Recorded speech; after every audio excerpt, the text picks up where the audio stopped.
ចាជាបឋមនេះខ្ញុំសូមជម្រាបសួរដល់លោកគ្រូនេះខ្ញុំឈ្មោះខេណាវីថ្ងៃនេះនាងខ្ញុំនឹងសង្ខេបមេរៀនតកតជាមួយនឹងការវិតម្លៃលើចរិយាប័ត្រនិងបំណិនរបស់សិស្សចាឬក៏គេហៅថាចរិយាសម្បទាចាអញ្ចឹងនៅក្នុងមេរៀននេះផងដែរគឺមានគោលបំណងយល់ពីលក្ខណៈទូទៅរបស់ពុទ្ធិបំណិនចរិយាសម្បទាលក្ខណៈខុសគ្នារវាងសំទោសរបស់សម្បទាទាំង3ដូចយើងដឹងហើយមានជាសម្បទាចរិយាសម្បទាក៏ដូចជា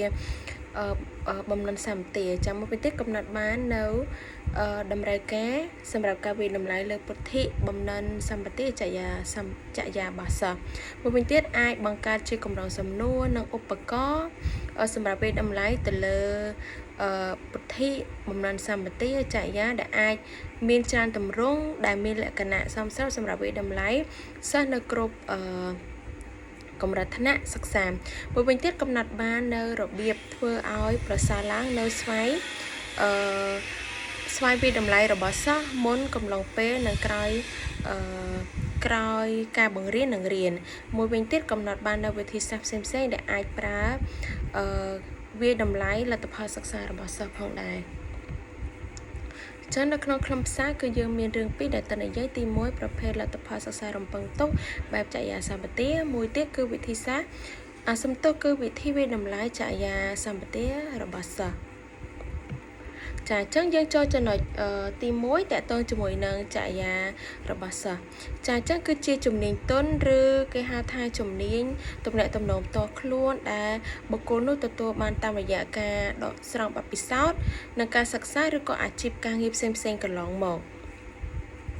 ចាហើយមួយវិញទៀតតកតងជាមួយនឹងចរិយារបស់សិស្សនេះផងដែរគឺវាមានទាំងអស់ដូចជាជំនាញក្នុងការគ្រប់គ្រងខ្លួនឯងឬក៏វិន័យផ្ទាល់ខ្លួនការសហការជាមួយអ្នកដទៃ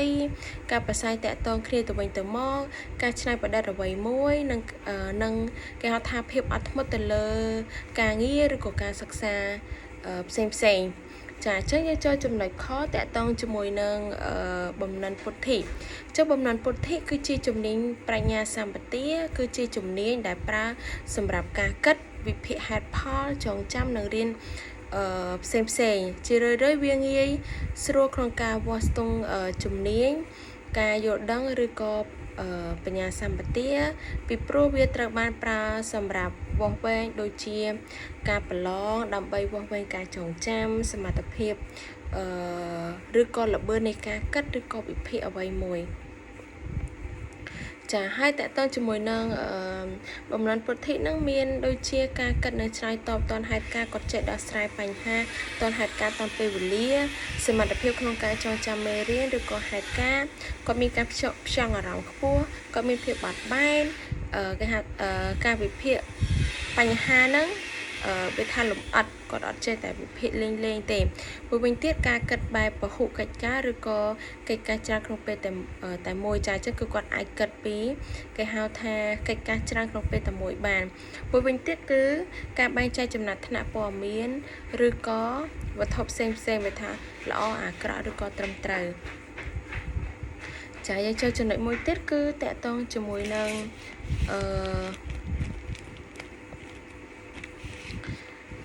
ចរិយាសម្បទានិងលទ្ធផលរំពឹងទុកចាអញ្ចឹងចរិយាសម្បទា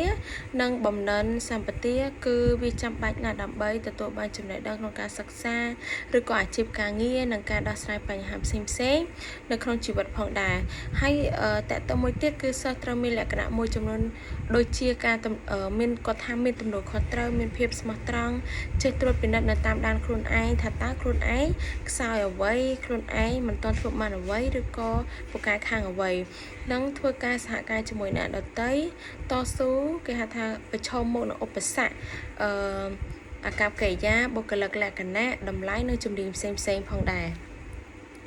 ចាអញ្ចឹងតកតងជាមួយនឹងប្រភេទនៃចរិតសំទោសប្រភេទនៃចរិយាសម្បទានិងលទ្ធផលរំពឹងទុកចាអញ្ចឹងគឺការយល់អារម្មណ៍គេហៅថា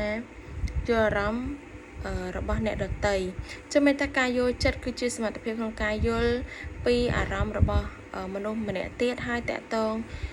ពួកគេតាមរយៈអារម្មណ៍នោះចាអញ្ចឹងឧទាហរណ៍ថានៅពេលដែលគាត់មានទឹកមុខ ក្រៀមក្រំគឺយើងអាចដឹងហើយយើងអាចដឹងថាអារម្មណ៍គាត់បែបណាដែរចាចឹងយើងចូលតកតងជាមួយនឹងលទ្ធផលដដែលប៉ុន្តែយើងនិយាយតកតងជាមួយនឹងអាកប្បកិរិយាម្ដងចាអញ្ចឹងអាកប្បកិរិយាគឺជាបណ្ដុំនៃផ្លូវអារម្មណ៍ដែលវាស្ថិតនៅផ្នែកខាងក្នុងខ្លួនយើងដែលអាចសំទោសដែលវាសម្ដែងចេញដើម្បីឆ្លើយតបទៅនឹងហេតុការណ៍អ្វីមួយវត្ថុឬក៏មនុស្សអ្វីមួយដែលបញ្ចេញ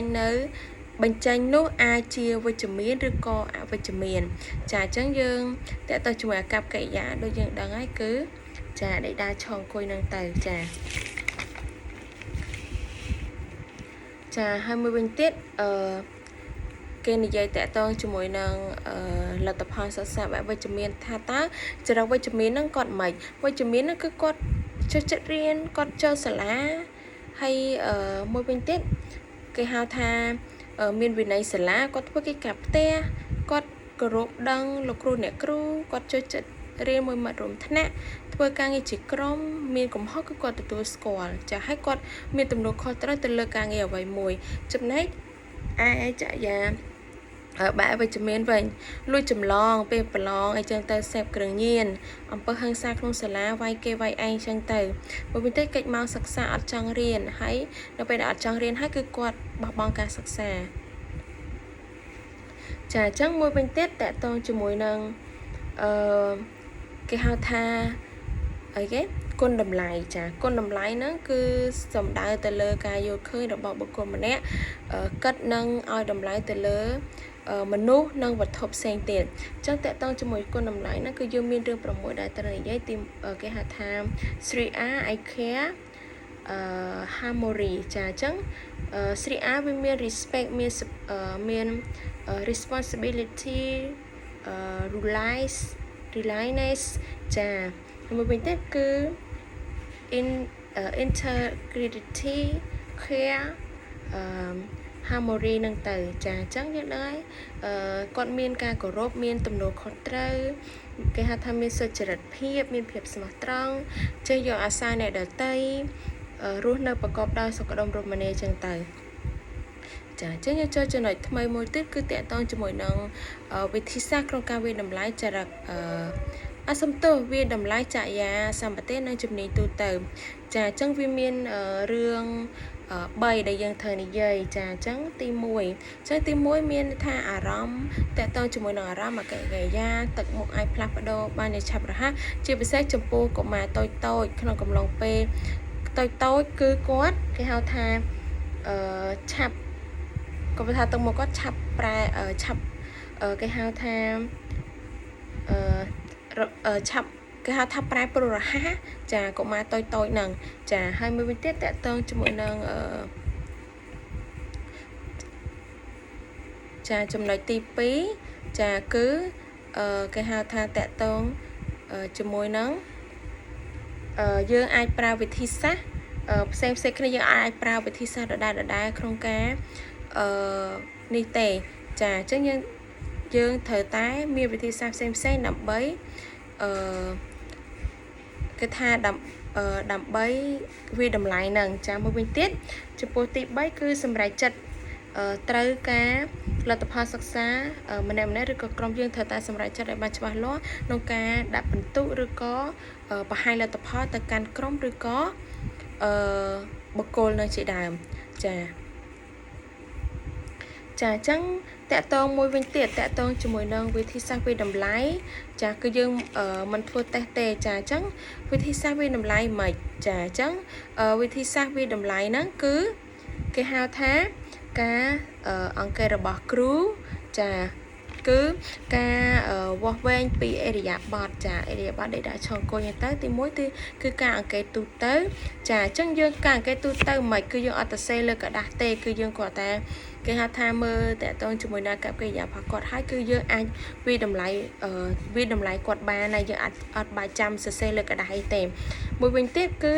ការអង្កេតមានរចនាសម្ព័ន្ធចាអញ្ចឹងយើងដែរមានរចនាសម្ព័ន្ធមិនគឺមានតារាងចាសម្រាប់ថាគូគ្រីសឬក៏គូធីកអីចឹងទៅមួយវិញទៀតគឺការសម្ភាសរបស់គ្រូចាអញ្ចឹងអាចយើងហៅសិស្សមកសម្ភាសថាតើ គាត់បែប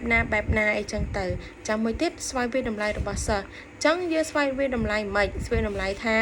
មើលចំណុចខ្លាំងនិងចំណុចមិនទាន់ធ្វើបានរួចផ្លាស់ប្ដូរសកម្មភាពចាចឹងនៅពេលដែលយើងមិនទាន់ធ្វើបានអ្វីមួយយើងអត់ត្រូវធ្វើសកម្មភាពដដែលទេគឺយើងត្រូវតែផ្លាស់ប្ដូរសកម្មភាពដើម្បីឲ្យយើងទទួលបានលទ្ធផលល្អចាអញ្ចឹងតើតើជាមួយនឹងមេរៀននេះគឺអ្នកខ្ញុំមានតែប៉ុណ្្នឹងទេចាសូមអរគុណ